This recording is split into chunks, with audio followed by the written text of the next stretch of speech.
Parking is available near the boathouse, restaurant and bar. After you park the car, you'll want to follow the grass path, not the highlighted one, all the way up.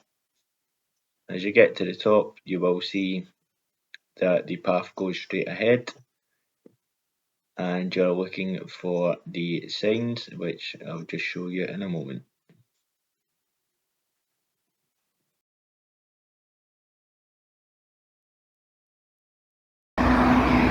Okay guys, so what you want to do is you want to be following the John Muir Way towards Twecker, and it's across this busy road, and it will take us, let's just try and up that path there. Let's go.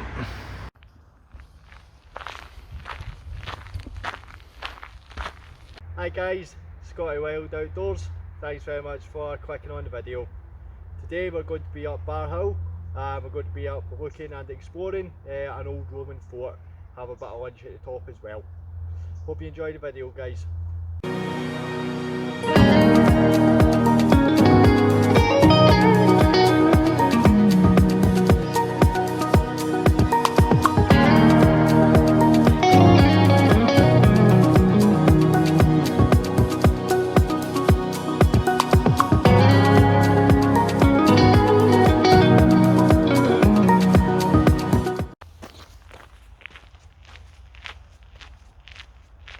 As you can see guys, it's a very easy path to walk up.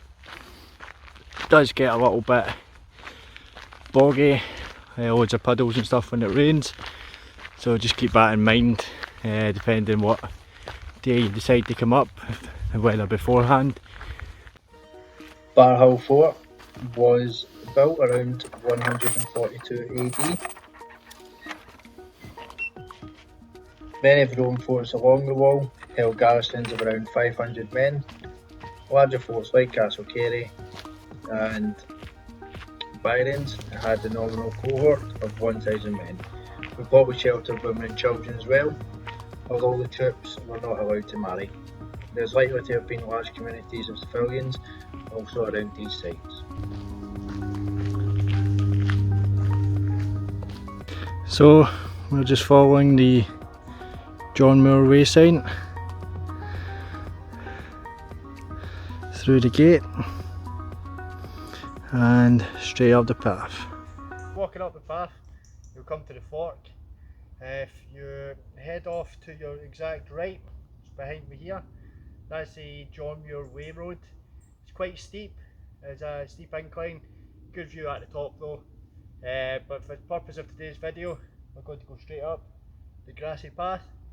That is known as the Old Military Road. So that is the road that the Roman soldiers would have took getting back to their base. So let's take that one.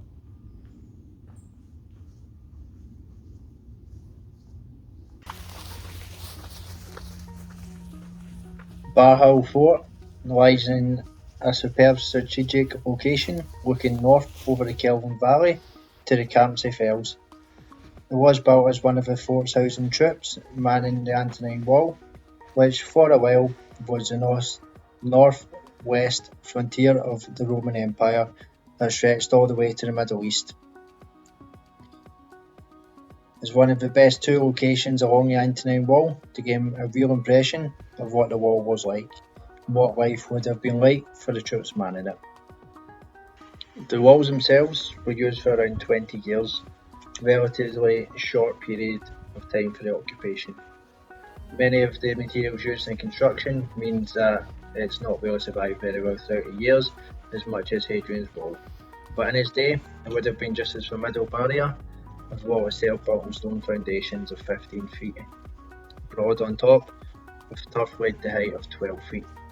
The top of the wall probably carried a wooden walkway, protected by a wooden breastwork. Bar Hill Roman Fort was unusual in that its north wall does not form part of the Antonine Wall itself. Instead, where the Antonine Wall follows a course a little way down the shoulder of the north side of Bar Hill, the fort was draped over the summit. of the hill and built on its upper slopes. The military way, which we have just walked through just now, passes between the fort and the wall. It has been said the Antonine Wall, as it runs along the flank of Bar Hill, is not as well preserved as its rough castle counterpart, though here you do get a more sense of how it would have been commanded with the landscape. Perhaps the best reason to visit the site is the excavations between 1979 and 1982, and the plan and some lower levels of stonework. Some of the buildings were left on view. The largest visible building is the headquarters, or the hall, placed on the south-facing slope, presumably with an eye to maximise sunlight, but in many ways the most impressive building is the bathhouse, which we will see. Guys, it's just over there.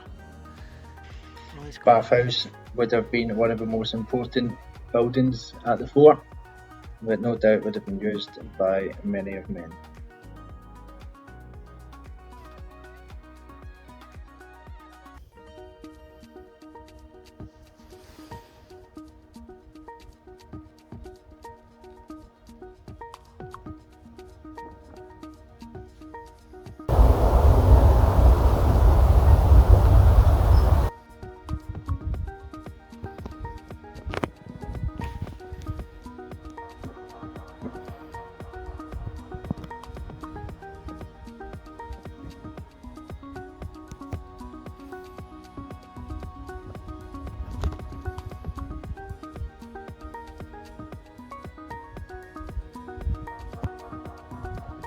To the right here, guys, we have a well which, when the Romans abandoned the fort and retreated south to Hadrian's Wall, it was systematically filled, and when the archaeologists came, they dug it up, they found 400 pairs of leather shoes, so that they are amongst women's and children's, as I was speaking about earlier, so that shows it's very unusual, and there was families living within this area as well. The shoes can be seen in a museum in Glasgow also. Straight in front of me here, the outline. What you see there is the Regimental Hall. All the outlines you see are the original foundations that have been dug up. You have got some of the original stone walls as well. The first one here is an office, and the wall here, that is the Regimental Shrine. Again, it's all original stone. All round about the trenches that they took over 2 years to build the Antonine Wall. It's an absolutely stunning location as well. Very peaceful.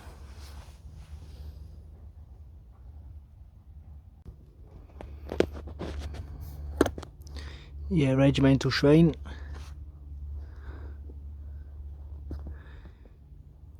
You can just imagine, guys, as well, all the tents of the soldiers living around it as well. At one time would have been a hub of activity. Sentries posted at certain points. On the walk in, you've seen quite high. It's not a steep incline, but you get a good view. I'll take you over the other side and show you as well. You can see over to the campsies. I'm sure the Romans would have been stationed to see if there was any attacks incoming.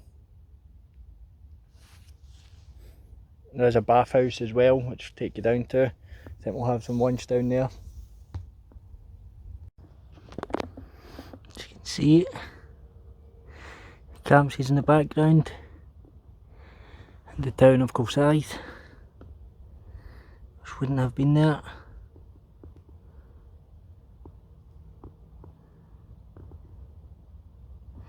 But See for miles.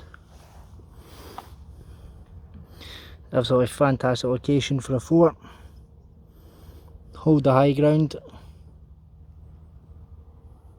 So, regimental bathhouse. Give an idea of what it would have looked like.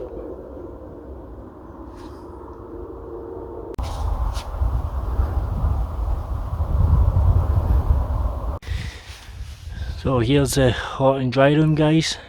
Similar to our modern day saunas if you want to compare it. As you can imagine, stone, the flat stone is where the soldiers would be sitting.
This here, guys, was the cold room.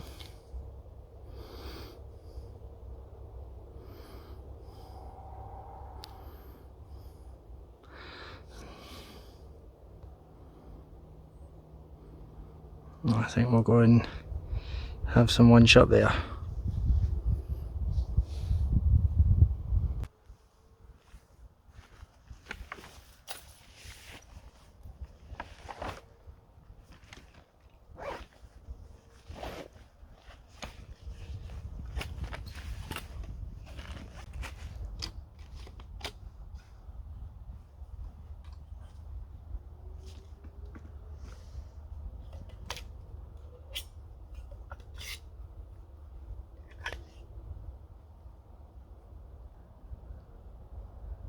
So these guys, I can never seem to get these on the big canisters. Just always seems too big. Any of you guys have the same issue? Maybe know some tips and tricks. If you know it, shove it in the comments. I'll just balance it.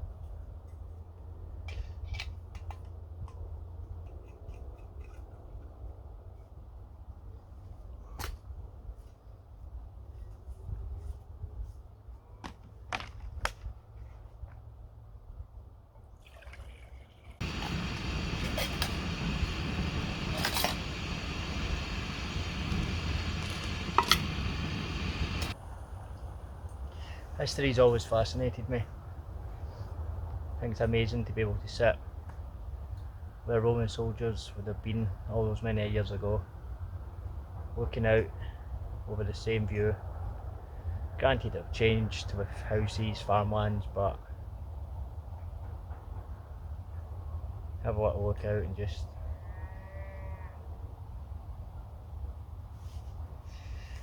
wonder.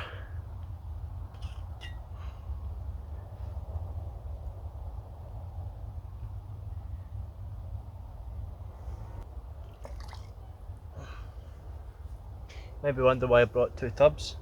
I don't like cooking in my Jetboil.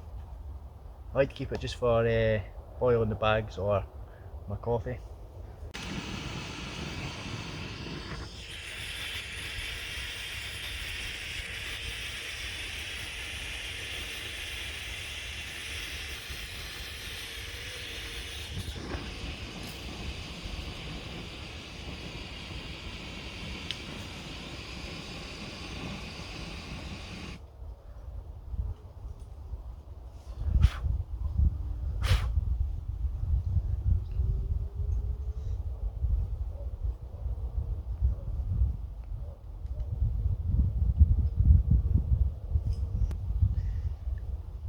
Jetboil melt.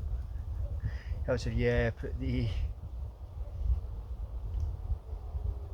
thing for the pot on it, guys, and you won't melt your Jetboil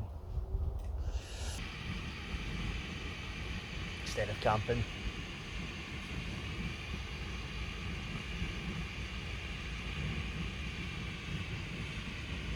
I think we're okay, guys. Yeah, it's a little bit melted, but still works.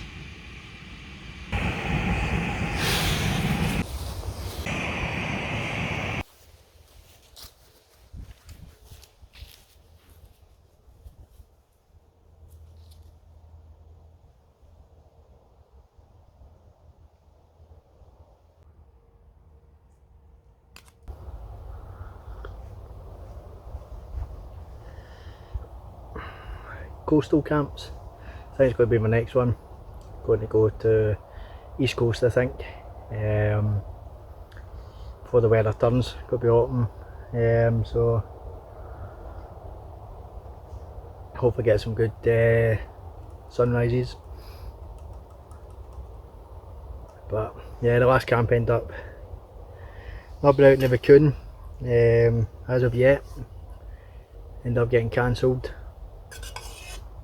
so hoping to be out in the raccoon very soon. Had it up in the garden. You might have seen on my Instagram if you do follow me over there. That's Scotty Wild Outdoors. It's pretty spacious inside. I'm quite excited. So it'll be good to test that out. I think the next camp's going to be coastal, although I don't know if it's going to be too big for the raccoon. That's the thing. You might have seen the video about finding the perfect camp spot that I've put up. If you haven't, check it out, guys. If you are new to wild camping, check that out. Some good advice on how to find that perfect spot. But so if I keep looking over, yeah, the view is just stunning. I'll show you the view just now. I'll take the OEX Fox over to the coast with me. It's a smaller footprint than the raccoon. They're both 2-man, but if you've seen the review videos or you know the tent, you'll know it's not a 2-man. Whereas raccoon, there's loads of space inside it. I think you can definitely get two mats in it. We'll do a proper review video of the raccoon once I've had it out a few times and tested it out. But yeah, guys, so let me know what you're thinking of this sort of video. It's something a bit different. Planning like going over to Edinburgh Castle, Arthur's Seat. I was going to camp at Arthur's Seat, but you're not allowed, so I had to put that one in the bin. Maybe just do a day trip up, show around and have some lunch, find a quiet spot if that's possible. What I really want to do is go for sunrise though, so even do a night hike up, have some breakfast at the top, maybe do an omelette properly this time, not a scrambled egg.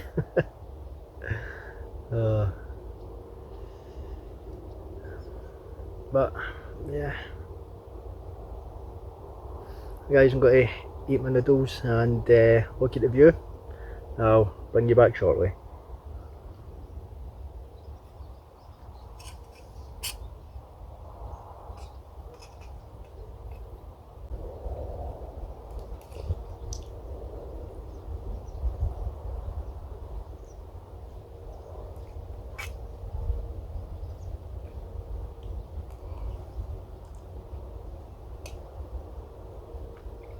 So guys, if you have made it this far, thanks very much for watching, and I'll see you on the next one. Have a good day. Cheers.